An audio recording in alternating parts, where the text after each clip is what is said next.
high-profile events, but under cross-examination, inconsistencies surfaced. Dispatch logs contradicted his claim of a detailed suspect description. Fellow officers testified they had not perceived any threat upon arrival, and experts explained use-of-force standards that require clear, articulable danger, not vague suspicion. Yet the trial's most unexpected twist came when a former partner of Harlow took the stand, revealing internal emails in which concerns about his pattern of escalating. Encounters had been raised but never formally addressed, painting a portrait not of a single bad moment, but of institutional negligence. Protests swelled outside the courthouse as deliberations began, the nation holding its breath. And when the jury returned after 3 days with a unanimous guilty verdict on all major counts, a collective exhale seemed to sweep across the country.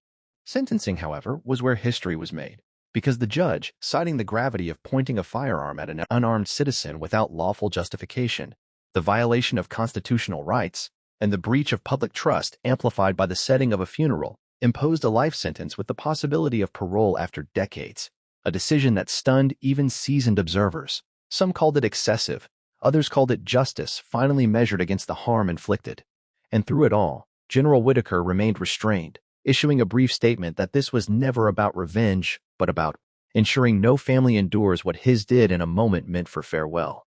Yet the story did not end with the gavel's echo, because investigations expanded into the department's oversight failures, leading to resignations, policy reforms, mandatory bias training, and federal monitoring, while across military bases and police academies.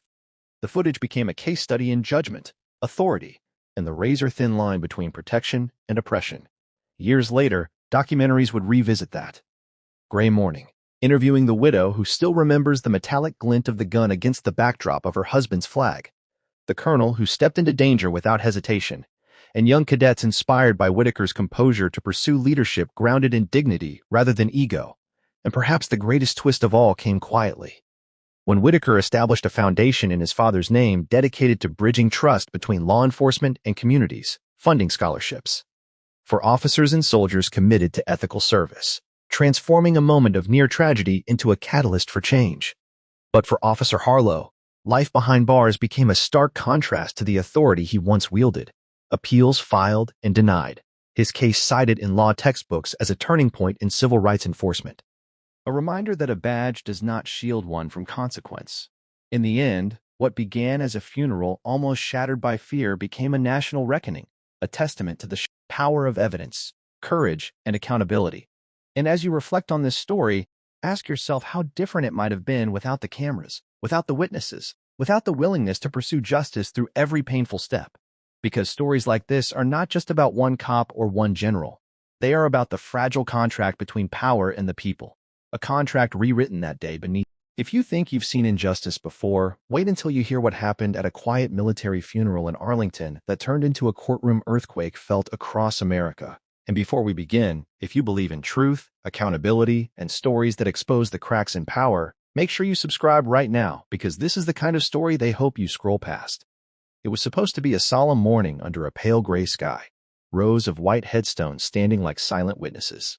As a flag-draped casket rested beside a freshly dug grave, the air heavy with the distant echo of a bugle preparing to play taps. And among the mourners stood a tall, broad-shouldered black man in a perfectly pressed dark suit, his chest adorned not with decorations today, but with a simple folded ribbon pin, his face carved from discipline and grief, a man who had commanded thousands in war zones, who had advised presidents, who had carried the weight of decisions that meant life or death. Yet, today he stood simply as a son burying his father. General Marcus T. Whitaker had arrived quietly, no press release, no motorcade, honoring his father's wish for humility. And for a moment, everything was still. Until Officer Daniel Harlow stepped out of his patrol car at the cemetery gates, responding to what dispatch described as a suspicious individual loitering near a high-profile service. The words vague but urgent, and Harlow, a 5-year veteran with a record of minor complaints and one commendation for bravery, scanned the crowd, his gaze landing on Whitaker, not because the general was causing trouble, not because he was loud or disruptive, but because he was unfamiliar, imposing, and, in Harlow's mind, out of place. Witnesses would later say the officer approached with his hand already resting on his holster, that his voice cut through the quiet like a blade when he demanded identification. that heads turned in disbelief as the towering general calmly reached into his inner jacket pocket, explaining in a measured tone that he was here for his father's burial, that he had already checked in with cemetery administration, that there must be some misunderstanding. But misunderstanding has a way of escalating when pride and prejudice collide, and in a matter of seconds, as Whitaker withdrew his military ID wallet, Harlow stepped back sharply, mistaking the movement for a threat, drawing his weapon and aiming it directly at the general's chest while gasps rippled. Through the mourners, a widow collapsing into her daughter's arms, children beginning to cry, and somewhere behind them, the honor guard frozen in shock. Cell phones lifted instinctively, capturing every second as the general, eyes steady, slowly raised both hands, the polished leather ID holder falling to the grass at his feet, his voice firm but calm as he stated his name and rank. The words hanging in the air like a challenge to the officer's assumption, yet Harlow shouted conflicting commands, adrenaline overriding reason, and for a terrifying heartbeat, it seemed the funeral might turn into a bloodbath. What stopped it wasn't the officer's restraint, but the intervention of Colonel James Avery, a white-haired veteran who stepped between them, placing himself in the line of fire and yelling, "That is General Whitaker! You lower that weapon now!" A moment so surreal that even Harlow hesitated, confusion flickering across his face as other officers, arriving on scene, began piecing together the reality of who stood before them.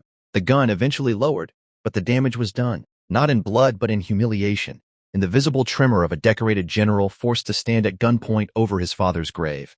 And as the ceremony resumed in strained silence, videos were already spreading online, captions ranging from outrage to denial, the nation dividing in real time.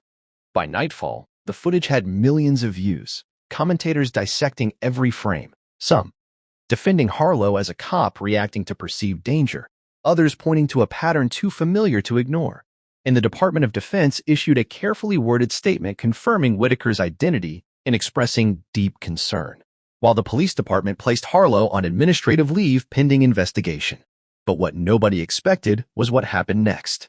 Because General Whitaker did not hold a press conference, did not give an emotional interview, instead he returned to duty. The following Monday, his silence louder than any accusation, while civil rights attorneys approached him with offers to sue, advocacy groups organized rallies, and lawmakers demanded federal review.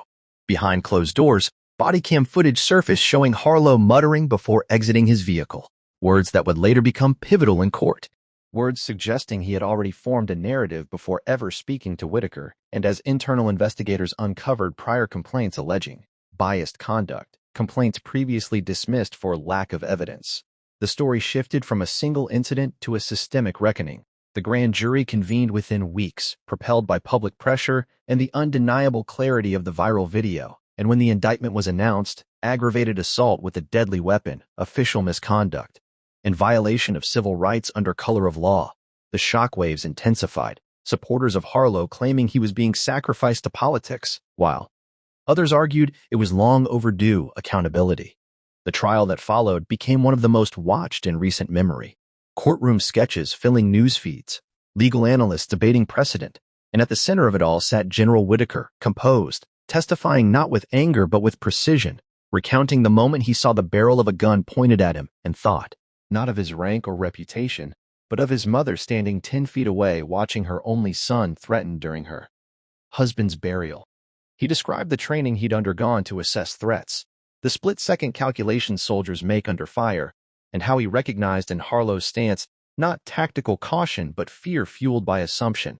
And when prosecutors played the body cam audio of Harlow's pre-approach comment, "Why's he even here?"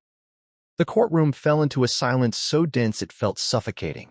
The defense argued stress, protocol, the unpredictability of security at high-profile events, but under